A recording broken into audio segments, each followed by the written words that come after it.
जैसे इससे पहले हम लोग पढ़े हैं टाइप्स ऑफ लॉ, जिसमें हमने ये देखा था कि क्रिमिनल लॉ, सिविल लॉ क्या होते हैं। ठीक है, ये सब चीजें। और हम लोग अब आगे पढ़ेंगे कंट्रोल सब्सटेंसेस, मतलब जो भी सामान, जो भी वस्तुएं, जो भी सिस्टम बने हैं एक मेडिकल स्टोर को या एक हॉस्पिटल को चलाने के लिए, दवाइयों से लेकर के जो भी औजार सामान या केमिकल्स, जो भी चीजें लगती हैं ना, उन सबको कहीं ना कहीं कंट्रोल वे में रखा गया है। अगर जो आप सोचिए, आपने सुना है कि अफीम से भी टैबलेट्स बनते हैं, नशीली चीजों से भी बनता है। आपने ये सुना है कि स्नेक के जो वेनम आते हैं, मतलब जो विष निकलता है ना स्नेक से, उसका भी कुछ मात्रा मेडिसिन में यूज किए जाते हैं, है ना। सबको आइडिया है कि नहीं। तो गवर्नमेंट का ये कहना था, ये रूल्स इसलिए लाए गए, ये कंट्रोल वाला जो व्यवस्था है, कि आपको पता है कि कोई भी चीज अंडर कंट्रोल हो तब तो ठीक है। अगर जो लोग उसका मिसयूज करने लगे, जैसे अब आपके पास आता है कि अफीम आ गया, दवा बनाना है, आपने उस अफीम को क्या किया, स्मगलिंग करना शुरू कर दिया कि हाँ हमारी कंपनी में दवा बन रहा, हम बना क्या रहे हैं, नशीली दवाइयां बना रहे हैं जो लोगों के नशे में, ड्रग्स के तौर पर। तो इस चीजों को कंट्रोल किया गया है कि कोई भी कंपनी अगर जो कोई काम करेगी इस तरह का, मतलब बड़े पैमाने पर, सिर्फ आप ये नहीं मैं कह रहा हूं कि सिर्फ अफीम जैसे चीजों को लेकर के, और मैं ये कह रहा हूं कि कोई भी अच्छी दवाइयां, जैसे आपने एक बीच में सुना होगा, कभी सुनने को मिला होगा कि कप सिरप को लोग ना एक विस्की की तरह या शराब की तरह यूज करने लगे थे एक बीच में, है ना।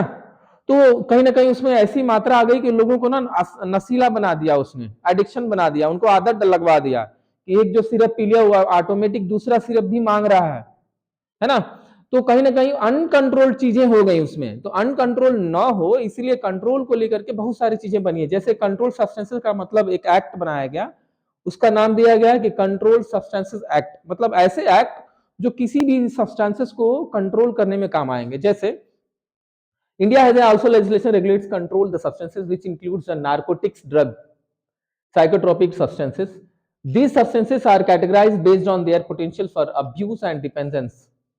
वो ये कह रहा है कि जैसे नार्कोटिक्स से बनी हुई चीजें, या साइकोट्रॉपिक्स, मतलब लोग ना बहुत पागल हो जाते हैं, एकदम बेचैन होते, चिल्लाते हैं, चीखते हैं, तो उनको ना सुन करने के लिए नशे की दवाइयां दी जाती हैं, टैबलेट्स फॉर्म में या इंजेक्शन दे दिए जाते हैं, तो आदमी शांत हो जाता है। देखे होंगे ना, एक दो फिल्मों में भी आपको देखने के लिए मिलेगा कि एक आदमी बहुत पगलाया है, बहुत चीख रहा है, चिल्ला रहा है, तो उसको डॉक्टर्स आए और पकड़ करके एक इंजेक्शन लगा दिया, उसके बाद वो थोड़ा सा शांत हो गया। ऐसा ऐसा है ना।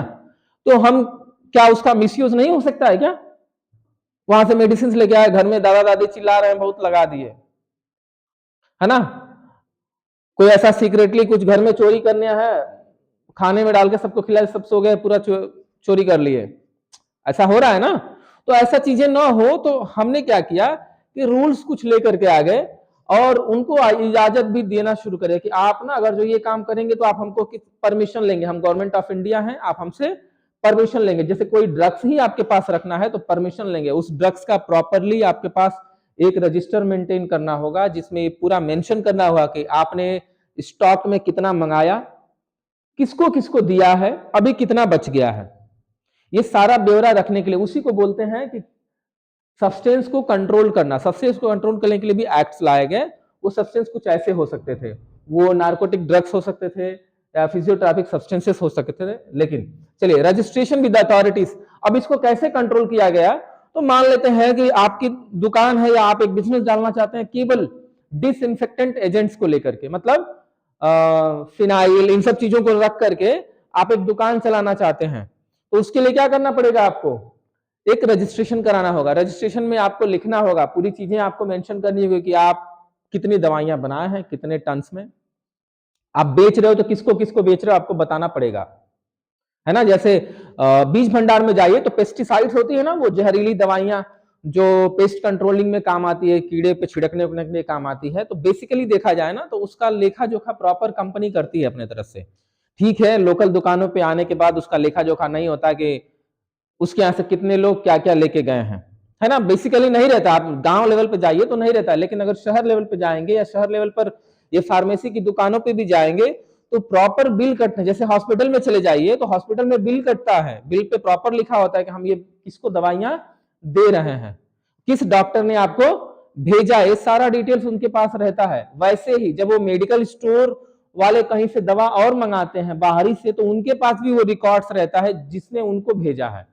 मतलब हर एक चीज को हम कंट्रोल करके रखेंगे ताकि चीजों को हम मैनेज कर पाए। मिसयूज ना होने पाए, तो इसीलिए रजिस्ट्रेशन कराना जरूरी है।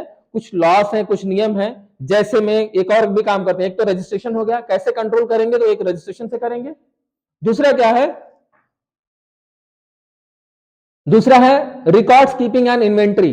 रिकॉर्ड्स रखना है, जो भी चीजें आप अपने यहां से सेल या परचेस करेंगे, खुद खरीदेंगे और बेचेंगे, तो इन दोनों का रिकॉर्ड्स आपके पास रखना होगा। इन्वेंट्री का मतलब होता है सामान, कौन से औजार हो गए, सारे के सारे उसी में आ जाते हैं। जैसे इन्वेंट्री देखा जाए तो सारे इन्वेंट्रीज होंगे, जैसे देख लेते हैं, physician must maintain the accurate records, conduct regular inventory, control substances they handle. These records should be includes details such as a quantity of substances received, dispensed and remains in stock. अब records कैसे रखे जाते हैं, minimum 3 चीजें उसमें रखनी होगी। एक, आपको कितना मिला, आपने कितना बांट दिया या बेच दिया, अब आपके पास स्टॉक में कितने हैं, उस सामान की बात हो रही है, तो उसी को हम लोग क्या बोलते हैं, रिकॉर्ड्स कीपिंग एंड इन्वेंट्री। सामान, इन्वेंट्री का मतलब है उन सामानों की बात हो रही है। चलिए, एक है security measures, control the substances must be stored securely to prevent unauthorised access और थेफ्ट। अब इन चीजों को आप ऐसे रखेंगे, सिक्योरिटी मेजर्स का मतलब है कि मान लीजिए आपने वो ड्रग्स रखा हुआ है, नशीली वाले ड्रग्स आपने रखा हुआ है, नॉर्मली सबको तो देना नहीं है, किसी को बहुत बड़ा एक्सीडेंट हो जाए, उसको पेन शुरू हो जाए, तो वैसे मरीजों को देना जाता है, पैनिक अटैक्स को रोकने के लिए दिया जाता है, या पैनिक पेन्स, ऐसे पेन जो बहुत कराहने वाले हो दर्द, वैसे मरीजों को ही ऐसी ऐसी दवाइयां दी जाती हैं। तो बेसिकली उसको आप ओपन नहीं रख सकते हैं ना। सोने की दवाइयां, नींद आने वाली दवाइयों को लेकर के डायरेक्ट मेडिकल स्टोर पे जाएंगे तो वो लोग मना कर देंगे, आपको नहीं देंगे। प्रिस्क्रिप्शन लेके जाएंगे तो ज्यादा भी नहीं देंगे, 3 से 4 देंगे, 5 टैबलेट देंगे, पत्ता उठा के तो देंगे ही नहीं आम आदमी को। हॉस्पिटल से डॉक्टर है तो उनको पत्ता मिल सकता है, क्योंकि भाई कंट्रोलर तो वही है ना। लेकिन आप एक आम जनता होने के बाद आपको नींद की गोलियां ज्यादा नहीं मिलेंगी। हो सकता है आपने एक ही बार 10 टिकिया लिया और निकल लिए, सोए तो जगह ही नहीं, तो ये होगा कि इसको दवा मिली कहां से है ना।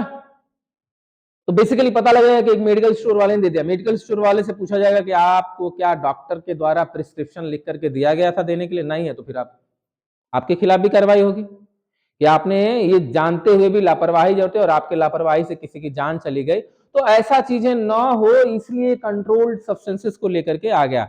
उन्होंने नियम बना दिया कि एक तो भाई पहले रजिस्ट्रेशन करेंगे अथॉरिटियों से, आपको अगर जो मेडिकल स्टोर ही चलाना है तो वहां से मतलब डिस्ट्रिक्ट लेवल से परमिशन लेना होगा ड्रग इंस्पेक्टर का। उसके अलावा आप सारे रिकॉर्ड्स रखेंगे इन्वेंट्री के। इसके अलावा आप जो है सिक्योरिटी मेजर्स रखेंगे। सिक्योरिटी मेजर्स का मतलब यह है कि आपने ऐसी जगह रख दिया कि आसानी से कोई आया और लेके चला जाता, ऐसा नहीं रखना, सिक्योर करके रखना। सिक्योर का मतलब है उसको एक प्रॉपर अलमारी रखिए, उसके अंदर उसको लॉक रखिए कि जब ऐसी जरूरत पड़ेगी तभी लॉक खुलेगा, नहीं तो नहीं खुलेगा। दूसरा अगला पॉइंट है रिपोर्ट लॉस या थेफ्ट। Okay, reporting. अगर जो कोई चीज इन सब दवाइयों में से खो भी जाता है तो तुरंत उसको क्या करेंगे, रिपोर्टिंग करेंगे। उस अथॉरिटी को बताएंगे कि हमारे पास ना इतना ड्रग्स था ये वाला और ये चोरी हो गया, कहीं मिसयूज हो जाए तो हमारी जिम्मेदारी नहीं होगी। समझ रहे हैं मेरी बात। तो उसके लिए आप रिपोर्टिंग भी करेंगे, जैसे वो खो जाए या चोरी हो जाए तब। इसके अलावा है compliance with the state regulations. और स्टेट रेगुलेशन का मतलब है यूपी में जो कानून है या जो इस इंडिया में कानून है उस कानून को भी आप पालन करेंगे। कंप्लायंस मतलब होता है कि जो भी हम आपको बताएंगे, जैसे जैसे हम लोग ना हमारे पास, अच्छा ओके क्या ऑन कैमरा है, ठीक है। Okay, compliance with the regulations का मतलब है कि जैसे नियम बने हैं कि अगर जो आपको एजुकेशनल मेडिकल संस्था चलाना है तो आपके पास कितने क्लासेस होने चाहिए, उनकी साइज क्या होनी चाहिए, लैब कितनी होनी चाहिए, लैब में क्या क्या मिनिमम आपको होने चाहिए, सारी चीजें लिखा है। तो ये जो भी रिक्वायरमेंट लिखा हुआ है एक संस्था को चलाने के लिए, वैसे ही हॉस्पिटल के लिए भी लिखा होगा, मेडिकल स्टोर के लिए लिखा होगा, लैबोरेटरी, डायग्नोस्टिक सेंटर, इन सब के लिए लिखा होगा। तो जो भी वो लिखते हैं वो सारे कंप्लायंस आपकी पूरी होनी चाहिए, ठीक है। तो सारी कंप्लायंस, तो ये सब मेथड है किसी भी चीज को नियंत्रण करने के लिए। एक मेथड क्या था, रजिस्ट्रेशन एक तो कर लेंगे। दूसरा क्या था, सारे रिकॉर्ड्स और इन्वेंट्री को मेंटेन करके रखेंगे। दूसरा है सिक्योरिटी मेजर्स के तौर पर रखा जाएगा, रिपोर्टिंग करेंगे अगर जो लॉस या थेफ्ट हो जाता है, और कंप्लायंस भी करेंगे स्टेट रेगुलेशन से। स्टेट का मतलब जो स्टेट ने कानून बनाया होगा उससे रिलेटेड कोई भी कानून बनता है कि ये चीज मेंटेन करना होगा। अब इशूइंग प्रिस्क्रिप्शन, प्रिस्क्रिप्शन क्या है, मतलब जब डॉक्टर लिख के देता है ना, वो दवाइयां लिख के देता है या कुछ सजेस्ट करता है डॉक्टर, आपको कुछ अच्छी राय देता है, लिखित तौर पर दिया जाता है, उसी को हम लोग क्या बोलते हैं, प्रिस्क्रिप्शन। अथॉरिटी कौन है, तो ये देगा कौन, तो बेसिकली मेडिकल प्रैक्टिशनर ही देते हैं। only registered medical practitioners are authorized to issue prescription for medications. The prescription may be communicated to the pharmacist by authorized healthcare staff. मतलब ये प्रिस्क्रिप्शन अथॉरिटी किसको दी गई है? सिर्फ डॉक्टर्स को दी गई है ना, रजिस्टर्ड डॉक्टर को, जो भी एमबीबीएस एमडी जो भी होंगे, जिनको दवाइयां लिखने का अधिकार है, इलाज करने का अधिकार है, केवल वही लिख करके दे सकते हैं। और वो लिख करके देने के बाद भी आप डायरेक्टली मेडिकल स्टोर में नहीं जाएंगे। मेडिकल स्टोर में यदि जाते भी हैं आप, ठीक है, मेडिकल स्टोर में यदि जाते भी हैं आप, तो मेडिकल स्टोर में जाने के बाद डायरेक्टली आपको नहीं है, किसी स्टाफ के माध्यम से आप भेजेंगे, वो प्रॉपर्ली उस चीज को देखेगा। दूसरी चीज है प्रिस्क्रिप्शन ब्लैंक्स, खाली प्रिस्क्रिप्शन अलाउ नहीं है, उसी की बात हो रही है। सम स्टेट्स में भी require the use of specific prescription blanks which must be obtained from the state authorities and used to according to regulations. These blanks may have a sequential numbering and must be used appropriately. अब prescription भी हर कोई नहीं लिख सकता है। जैसे वो पन्ना जिसपे सीरियल नंबर नहीं अगर जो मेंशन है, तो वो उसको हम लोग ब्लैंक मानते हैं। तो उसमें क्या होता है, रूल क्या है कि अब जैसे गवर्नमेंट में चले जाइए, गोलू सो रहे हैं, अगर जो गवर्नमेंट में आप जाएंगे तो जो डॉक्टर सरकारी बैठ के मरीज देख रहा होता है ना, उसके पर्चे पे सीरियल नंबर होता है, आप समझ रहे हैं? तो अगर जो सीरियल नंबर नहीं रहा तो उसको वैसे प्रिस्क्रिप्शन को हम लोग ब्लैंक बोलते हैं, सीरियल नंबर रहा तब तो वो ठीक है। ठीक है, अगला है रिक्वायरमेंट ऑफ कंट्रोल सब्सटेंसेस। उनके पास एक रिक्वायरमेंट की होती है प्रिस्क्रिप्शन, मतलब आपने प्रिस्क्रिप्शन के तौर पर ओपीडी की पर्ची कटती है, सब लोग जानते हैं, यस, उसी की बात हो रही है कि अब जो भी है कंट्रोल सिस्टम से प्रिस्क्राइब किया जाएगा। मतलब जिसको भी हम लिख के देंगे कि सीरियल नंबर 1 इस मरीज को गया, उस पर कॉन्टैक्ट नंबर, उसका सारा चीज है रिसेप्शन पे लिख लिया जाता है, उसके बाद ही वो पर्चा आपको मिलता है और पर्चा फिर उस पर्चे पे डॉक्टर लिख देता है। अगला है स्टडी ऑफ नार्कोटिक्स लॉ। अच्छा, एक चीज है, नार्कोटिक्स लॉ क्या है? तो ड्रग्स से रिलेटेड एक लॉ बना हुआ है कि ड्रग्स को कैसे रखा जाए, कैसे कंट्रोल किया जाए, मिस यूज ना होने पाए, तो इसलिए ड्रग्स के लिए बना है। इसके अलावा references to the legal text, अगर जो इसके अलावा भी कोई दाव पेच फंसता है तो फिर और भी लीगल चीजें संविधान उठा करके हम लोग बात कर लेंगे ऊपर से। ठीक है, टाइप्स ऑफ कोड क्या है? तो manage care involvement inventory organisation between the patient and physician. Okay okay, ये एक्चुअली कोर्ट का नहीं है, ये कोर्ट में होने वाले कामों की बात हो रही है। ठीक है, और ये बहुत सिंपल है। एक थे originated as a response to rising the health care cost and demand of the preventive cares, various payment method introduce including, okay, ये सिर्फ टाइप्स ऑफ कोड आगे दिया होगा, इसमें नहीं है, ये टाइप्स ऑफ कोड नहीं दिया actually. Okay, health maintenance organisation, already ये लास्ट चैप्टर में भी हम लोग पढ़े हैं इसको लेकर के। ये क्या है कि ये एक फिजिशियन या एक स्टाफ या मेडिकल में काम करने वाले लोग मैनेज किस हिसाब से कर लेते हैं अपने सेंटर को, हॉस्पिटल को, क्लिनिक को, छोटी से छोटी या बड़ी से बड़ी चीजों को लेकर के। वैसे ही है अदर बिजनेस भी अरेंज कैसे किया जाता है, ऑलरेडी हम लोग लास्ट चैप्टर में भी